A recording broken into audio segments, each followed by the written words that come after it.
Ohio there, this is Kermit the Frog. I'm Captain Kirk. Fascinating. I'm a doctor, not a mechanic. Thank you, love you. Mwah. Most illogical. Aye, sir. Well, that was different. Yep, lousy, but different. Places, please, and here we go.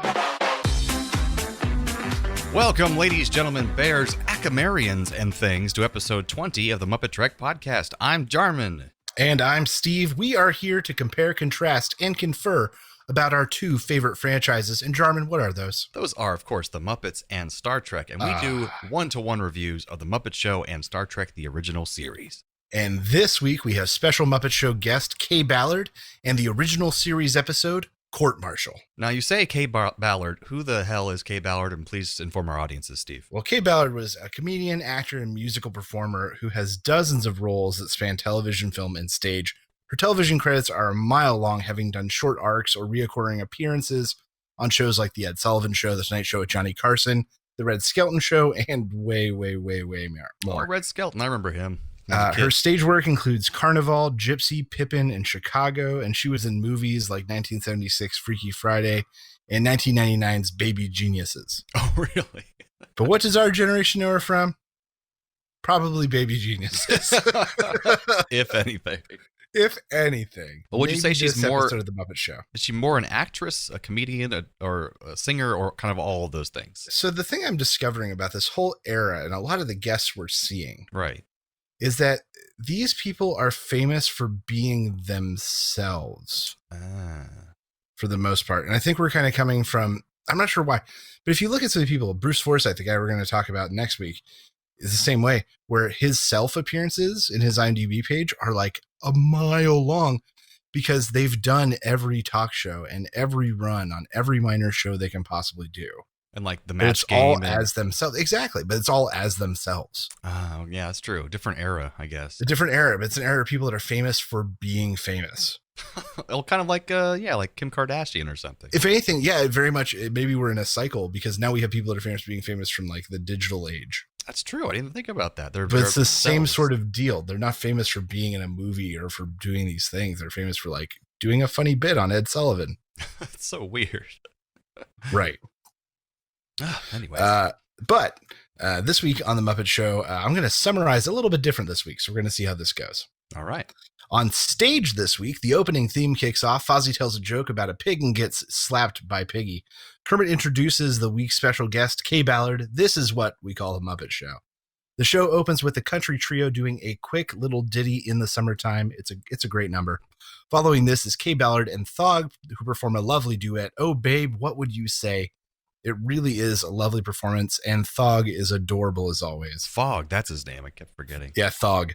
We receive a Muppet News flash. A woman is trying to set the world record for the longest sentence. It is nonstop, but also nonsensical. We then find ourselves at the dance where the best joke this week is about Piggy speaking Pig Latin.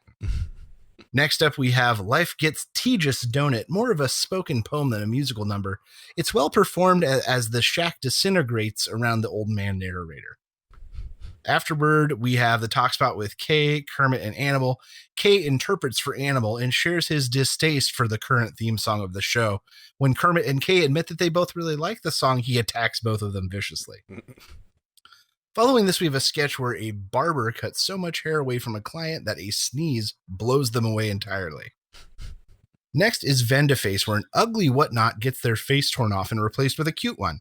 An onlooker tries after seeing the great results only to receive the ugly face from the other person. Mm-hmm.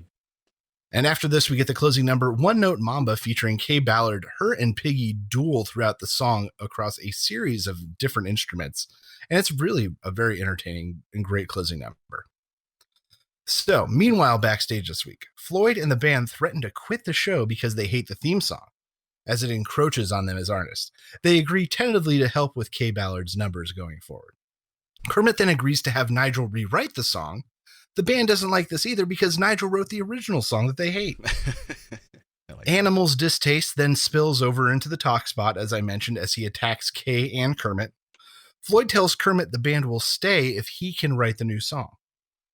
This song is later played with a song called Fugue for Frog, and it is an absolute mess. The band rushes out on stage just in time for the closing number. The final curtain finally comes. Floyd asks Kaye to sign a petition to change the song.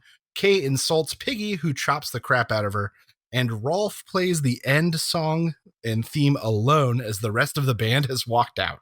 On a harpsichord. And that is this week's episode of The Muppet Show, on stage and back. Nice. Let's talk about the music this week. In the Summertime, written by Roger Miller, who would later host the show in season 3. That's the folks number that was playing? Yes. Gotcha. With the trio. Gotcha. Oh, babe, what would you say? This is an English producer, performer, songwriter named Norman Smith.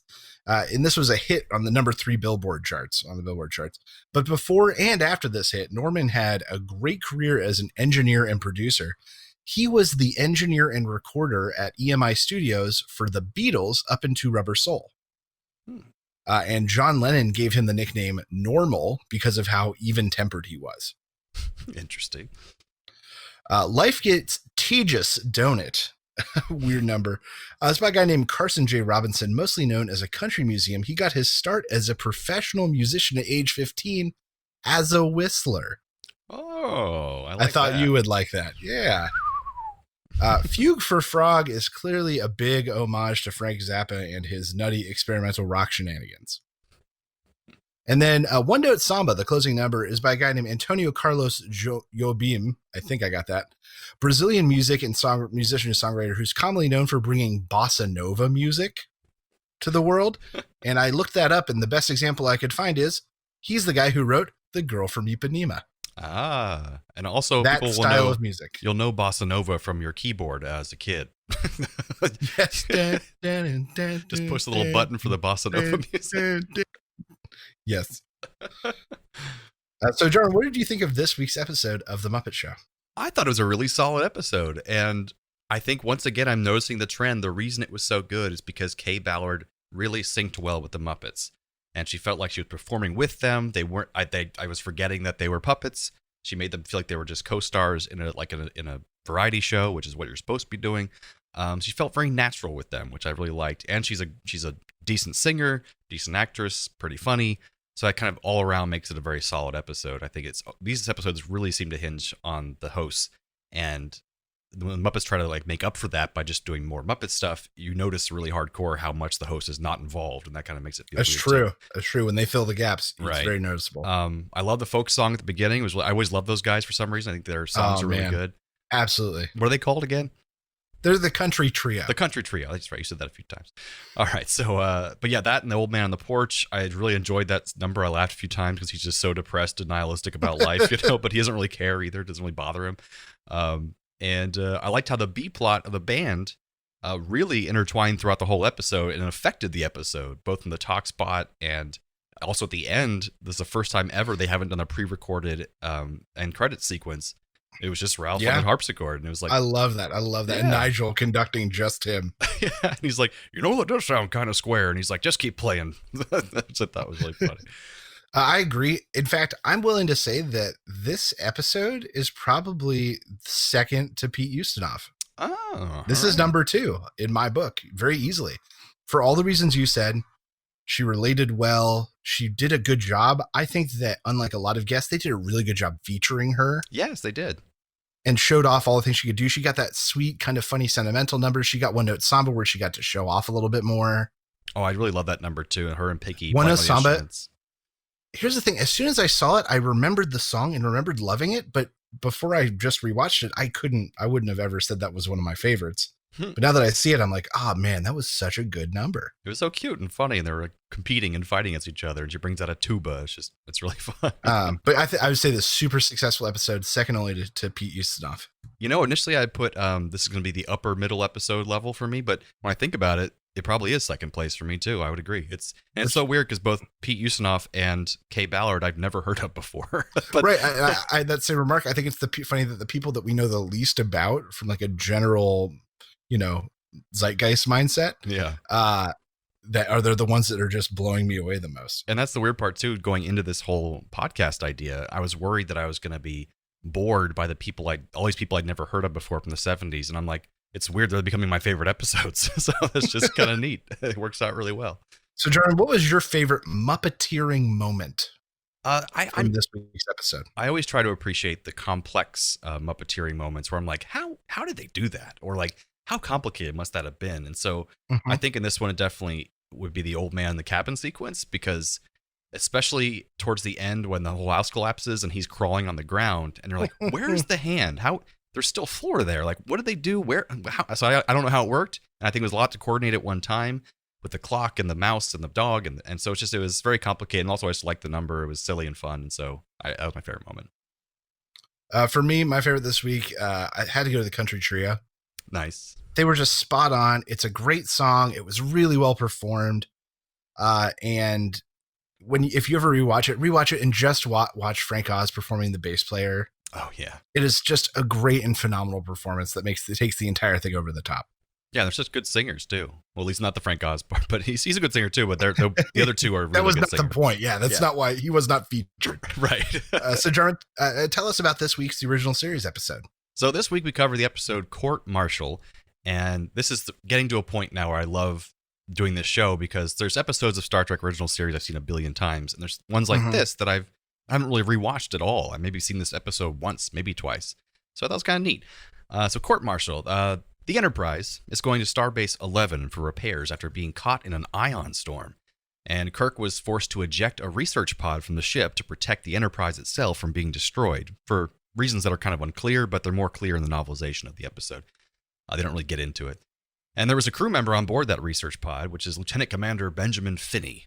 And a search party was unable to find him after the storm was over. So the commander of the Starbase 11, where they're getting the repairs, Commander Stone, or Commodore Stone, reviews the ship's computer records, and it seems as though Kirk is lying and that he jettisoned the pod before he needed to, and that he may have either purposely or accidentally, because he was panicking, killed Lieutenant Commander Finney. So Stone says that Kirk is now subject to court-martial for lying. And apparently it's even more suspicious because long ago, Finney made a mistake on another ship that he and Kirk served on, and Kirk had to report him because of his mistake, and this caused Finney's career at Starfleet to take a tailspin that he never recovered from, and so he resented Kirk ever since then. So now it's suspicious, and it seems like Kirk might have had reason to get rid of him since this guy hated him so much. So Stone offers to let Kirk step down from the Enterprise and just take desk duty for the rest of his life to avoid a court-martial because he doesn't want to besmirch the office of captain in Starfleet because it's never happened before. But Kirk, in a very dramatic scene, says, "Hell no, I demand a court-martial," claiming his complete innocence. It was a great scene. And at the trial, Spock and McCoy both try to defend Kirk's character and say he would never do something like this. But at the same time, they had to admit that the computer just can't make that kind of mistake. So they don't know how to reconcile these two things. And then the prosecution even has a video log of the incident, basically video of what happened on the bridge when it happened. And it shows Kirk pushing the button to jettison the pod before he issues a red alert. So basically, he shot off the pod before he needed to. So either purposely killing Finney or doing it in a moment of panic. Oh my God. And even Kirk is so surprised. He's like, did I really do this? Am I losing my mind? So afterwards, Kirk jokes with Spock that maybe he'll actually be able to beat his next captain in a game of chess because it looks like he's going to lose command of the Enterprise. But this gives Spock an idea. So he goes and plays the computer at chess, and he wins 3 times in a row, which should be impossible because Spock programmed the computer himself. So the best he should have been able to do is have a draw. So something's obviously wrong with the computer. So Spock goes down to the court and quickly tells them of his findings. And Kirk's attorney, this weird guy named Mr. Cogley, who comes out of like a 1950s movie, it's really weird, gives a speech and convinces the judges to reconvene on the Enterprise to discuss the evidence. Because they need to face his accuser, which is the computer itself. So once on the ship, Spock tells the judges that only 3 people could have reprogrammed the computer, either himself, Kirk, or Finney. And this prompts Cogley, the crazy attorney, to proclaim, "Finney is not dead." So the rest of the Enterprise crew is all beamed down to the surface, and Bones uses tech magic to find Finney's heartbeat on the ship to track him down. It's a weird one. Yeah, that was a good it's a good definition of that. With like a weird microphone prop, it was really strange. Yeah, it was weird. So Kirk goes to confront Finney in engineering where they find him, and Finney expresses all his grievances with Kirk and is all crazed and upset. And he says that he sabotaged the ship to make it fall into the atmosphere, which would take away the thing Kirk loves most, which is the ship itself. So Kirk fights him and eventually subdues him and reverses the sabotage that Finney caused to the ship. So at that point, Finney is taken into custody, Kirk is cleared of all charges, and then he makes out with the prosecutor. Yes, he does. So a little bit of a fun trivia about this episode. The guy who played Cogley, the crotchety weird attorney, he had a really hard time remembering his lines, so they had to cut all of his scenes together with all the takes that were good, which is kind of funny. This is the first episode which names Starfleet and Starfleet Command, where they finally got that straight. So from here on out, it should be good. It's one of the few occasions where Spock's people are referred to as Vulcanians instead of Vulcans, which weird. I don't think it happens again after this. It might happen 1 or 2 more times. What I thought was really cool is Commodore Stone, the guy who's accusing Kirk, is the highest ranking African-American official to appear in the original series. So that's kind of neat. They actually have that quality in the show. There's a guy on the panel of judges called Chandra. And he also was in the 2009 Star Trek movie, even though he had no lines in this episode, and he was on a board trying Kirk for his actions with the Kobayashi Maru. He was on that board as well, and so I thought it was kind of neat. The back of the bar in the bar scene in this episode has recycled pieces from Baylock's ship. I'm Baylock, Chanya. Foolish humans, you passed the test. I'm going to drift off into space now. Also in Stone's office, you can see set pieces that were in the play sequence from Conscience of the King, the episode Steve likes. Nice. I did love that one. In this episode, I also didn't mention Finney has a child, this girl who's very upset at Kirk for killing her father. And then suddenly she changes her mind really quickly and apologizes to Kirk. And we don't really understand why. She says she read letters from her father.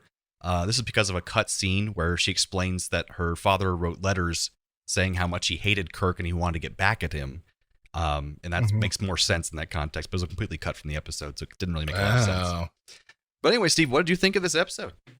So the things I really liked, it was nice to see Kirk truly doubt himself or begin to doubt himself.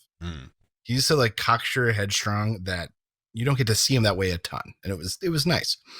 Another thing I liked, you think that Shatner overacts, but then you get to see Finney, who chews the scenery so hard that it breaks in his teeth. It's amazing. I also like that the guy they casted kind of looks like if Kirk was a little bit older and a little chubbier and a little more unhinged. It kind of looks like an unhinged older Kirk. Failed Kirk. Yeah, like if they went 2 different ways, that was what he would be like. I'm glad to see that they still use adjustable monkey wrenches in the far future. And this is the first time in an episode where Kirk kissing someone felt appropriate, not weird. Yeah, it wasn't rapey or strange. Yeah, it wasn't rapey or weird at all. Things maybe I disliked. I think that it would have been an even bolder episode if he had actually been wrong and learned something.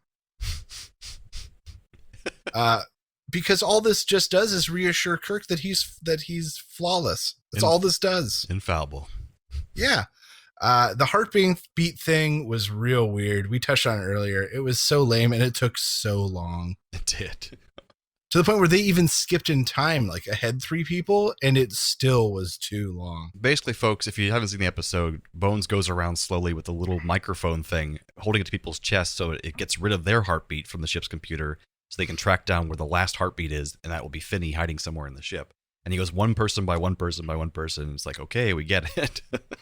The grudge against Kirk seemed too overblown for a character that we only had 1 episode with. And that's sort of the difficulty about this short format where every episode is standalone, is that everything has to be introduced that week. And so for them to introduce this active grudge in Starfleet, that's enough to make somebody try to sabotage Kirk's life. And he's been on the ship this whole time. Fake apparently. their own death. He's been there this whole time. It's hard to get to that point as an audience member where I'm like, oh yeah, that's normal. That's true. And the heavy voiceover at the end was really strange.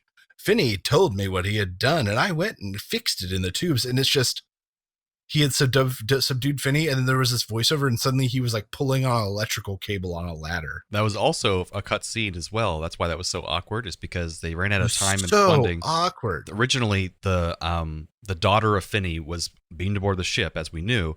But then she actually comes into that scene and approaches him and says, "Dad, this is crazy. Stop it." And he's like, "Okay, I'm sorry." And then he tells Kirk everything about what he did.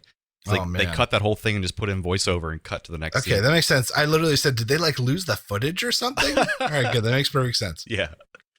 But overall, this was a pretty okay episode. I would say right in the middle for me. I do not feel great or terrible about it. All right, so not crappy. That's No. good. Yeah, I kind of feel the same way. That what it lacked in actual quality, I like that it has more of a world building thing of Starfleet and like the procedures and star bases, and it's kind of expanding the world a little bit. So that's kind of neat. But yeah, it's not like a tremendous episode in any regard. I agree. So cool. So do we have any Trek connection, Muppet connections this week, Steve? We do. Kaye Ballard, at the time of her death, was working on a movie called Senior Moment. Also in this film is William Shatner, What? Captain Kirk, and Christopher Lloyd, who played Krug in Star Trek 3. That is right. Wow. And then in the 70s, the early 70s, there was a show called AM New York, which was a morning talk show that had a rotating celebrity guest hosts. And in 1973, the two guest hosts for the week were Leonard Nimoy and Kaye Ballard. I feel like Leonard Nimoy guests on all this crap all the time. He guested on everything. Getting that paycheck. So those are my two great Trek connections this week. That's fantastic. Jarman, do you have any similarities to talk about? I do. So these are kind of a stretch, maybe, so forgive me. But one of them's pretty solid. Both of these episodes have an automated device not acting the way it should. The ship's computer in the Enterprise and the Vendaface machine in the Muppet Show episode. That's good. Both feature people being disgusted. The other captains with Kirk in the officers' bar and lounge, and Animal and the band being disgusted with the theme song. I like it.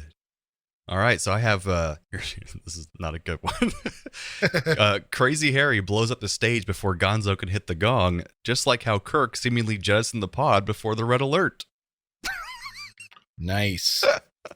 Both feature people trying to physically attack someone, Finney's angry daughter, and Animal biting Kay and Kermit. That's true.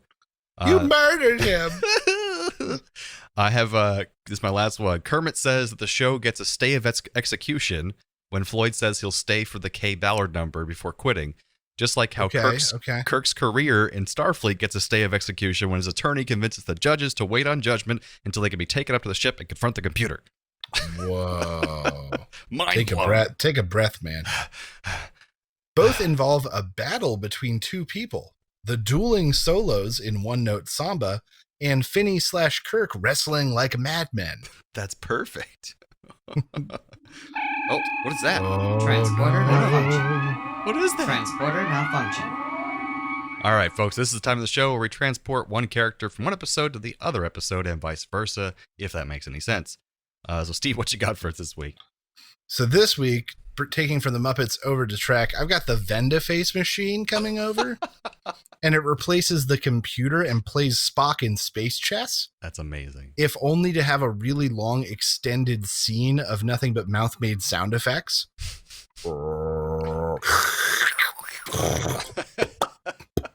Like just 6 minutes of that. I really did enjoy the mouth-made sound effects. It was great. Yeah, so good. All right, I have Animal's craziness would be perfect replacement for the unhinged Finney. So we could have Animal playing Finney and going nuts on Kirk. You made my career bad. Just attacking him. Nice. Coming from Trek to the Muppets, I've got Jamie, the overreactive daughter, replacing Piggy in all of her sketches and just walking in and ruining the scene by striking people and calling them murderers. That's pretty much what Piggy does. You killed him. You did it on purpose. I hate you. I have the attorney Cogley, the fumbling, crotchety old man, replacing the Muppet in his cabin's porch, lamenting about life. Oh, that would be perfect. You're absolutely right. I thought that'd be a good mix. Life get tedious, don't it? I love books. So I guess that brings us to the end of episode 20 of the MuppeTrek podcast. 20 episodes.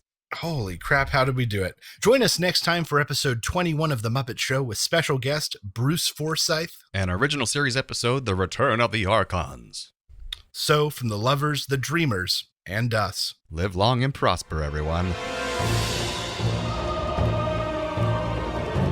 Thanks for listening to the MuppeTrek podcast. Be sure to follow us on social media on Facebook and Twitter. Subscribe to us on Apple Podcasts, YouTube, Spotify, or your favorite podcast platform. This podcast has been brought to you by A Play on Nerds.